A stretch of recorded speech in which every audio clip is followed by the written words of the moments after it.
They are on the spectrum. They do not have intellectual disability, right? We call level 1 autism, but you are seeing that they do not have friends. What's the difference between a child with a language delay and a child with autism? Well, the difference is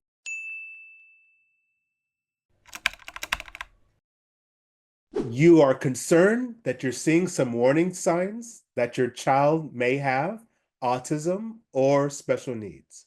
And it can be very challenging when there's long wait lists and not knowing what to do or what step to take. So, welcome to the Parent Empowerment Coaching Podcast. In today's episode, we're just going to talk about autism and just very practical ways on what it is, start to think about the characteristics of autism and even some of the red flags to look out for so that you can be proactive no matter where you are in the process. And so I would love to introduce Dr. Chen. Hello, Dr. Chen. hello. With our talk, since we're focusing on autism, I think it's great for us to kind of frame what is autism to start out. So, what is your definition of autism? I think when we talk about autism, first of all, it can be a very heavy topic for parents. This diagnosis carry a lot of weight. At the same time, also carry a lot of relief, knowing what's going on. So autism is a developmental disability. It affects a child's ability in social communication, play skill, and even parents sometimes notice the what we call repetitive restrictive interest. So if we talk about autism, we need to know that this is not something has a biomarkers. What I mean by that, this is not like, okay, you go to a doctor, you get tested for flu, and the doctor tell you exactly what type of flu based on your test results and then give you medication. Autism is different. It's based on behavior symptoms. What I mean by that is when you take your child to a pediatrician and you say, hey, some of my friend told me about autism. I'm kind of concerned myself too. I wanted you take a look. And what the doctor is doing is the doctor is looking at a list of symptoms, and these symptoms are based on a diagnostic manual. It's called DSM-5. So they are looking at the symptoms in two categories. One is the social communication deficits, the area in, for example, the difficulty in the back and forth communication, the reciprocity, and I think of as the ping pong ball, right? Like there's nobody dominate the conversation, and the conversation is bi-directional, and you are showing your kid something, your kid smile, and then your kid want to show you something. There's this back and forth communication. And then the next area under social communication deficit is the nonverbal communication. Sometimes we hear teachers say, well, so and so is just in people's bubbles. They are too close. They are not aware of their personal boundary. Or sometimes I have one child doing a group and he was just talking about his dad fake teeth. He talked about for 10 minutes and not aware like, hey, buddy, not everyone is interested in the fake teeth that you're passionate about, right? Like kids are passionate about maps and about ceiling fans, and they are a little expert on it.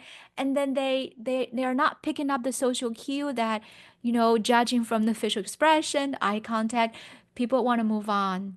And then the last area in this category is the difficulty developing and maintaining relationship. This is something that's very dear to my heart because I work with students in the middle school. You see the struggle. These kids, they are on the spectrum. They do not have intellectual disability, right? We call level 1 autism, but you're seeing that they do not have friends, that social isolation, the feeling of I really want to have friends, but somehow I don't have friends and nobody really talked to me. And I showed a kiddo last week a short video about a girl talk about her own autism.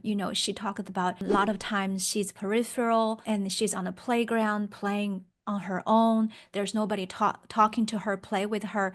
And then the kiddo just staring at video and said, me too, me too. That's how I feel about it all the time. Like this is realization that Yes, I try so hard to make friends, but I don't have any friends.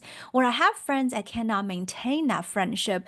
So these three areas are the core areas under social communication.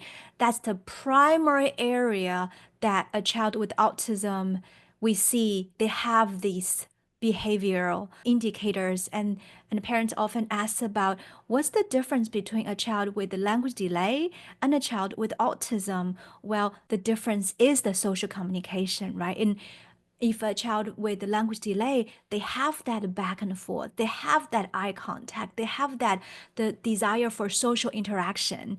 A child with autism, sometimes we are lacking in those areas. You cover so much of the challenges and opportunities when it comes to autism. And I think, one of the biggest things that from our career, as working with lots of kids is first and foremost, it's gonna be okay if your child has an autism diagnosis.